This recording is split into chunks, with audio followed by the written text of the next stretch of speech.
नमस्कार साथियों, मैं अविरल मलिक, राष्ट्रीय अध्यक्ष केसरिया रक्षा फाउंडेशन, भाजपा नेता, राष्ट्रीय सह सचिव प्रधानमंत्री जन कल्याणकारी योजना जागरूकता अभियान, राष्ट्रीय प्रभारी केसरिया हिंदू परिषद युवा मोर्चा एवं राष्ट्रीय स्टार प्रचारक भगवा हिंद वाहिनी।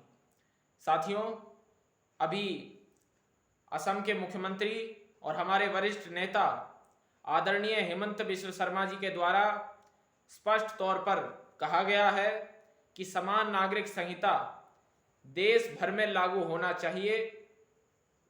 उन्होंने उसका समर्थन किया है और ये सभी जगह लागू भी होगा। और मैं इस पर स्पष्ट तौर पर इतना ही कहना चाहूँगा कि समान नागरिक संहिता देश भर में लागू होना चाहिए। किसी भी व्यक्ति के साथ किसी भी मजहब के आधार पर कोई भेदभाव नहीं होना चाहिए।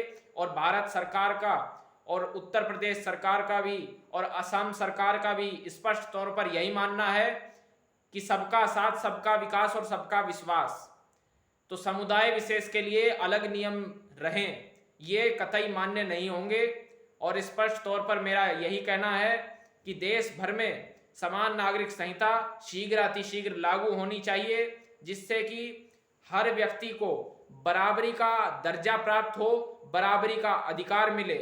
क्योंकि बहुसंख्यक समुदाय को दोयम दर्जे का नागरिक बनाया जाना कतई मंजूर नहीं है। और दूसरी बात यह है कि यदि देश में समान नागरिक संहिता लागू नहीं होती है तो ये एक तरीके से संविधान का अपमान भी है। क्योंकि संविधान के नज़र में, संविधान के कहने पर स्पष्ट तौर पर संविधान के द्वारा ये कहा जाता है कि देश का प्रत्येक नागरिक संविधान की नज़र में बराबर है। देश के प्रत्येक नागरिक का बराबर का दर्जा है संविधान की नज़रों में। तो फिर बराबर का दर्जा क्यों ना समान नागरिक संहिता के द्वारा दिया जाए? क्यों कुछ समुदाय विशेष के लिए अलग नियम मान्य हो? सबके लिए बराबर नियम मान्य होने चाहिए। सबकी जो हमारी न्यायपालिका है उस पर सबको विश्वास रखना चाहिए। और अपने जैसे all India Muslim personal law board है, इस प्रकार से ये कतई गलत है। हमारी सुप्रीम कोर्ट, हाई कोर्ट और डिस्ट्रिक्ट कोर्ट्स हैं फैसला लेने के लिए।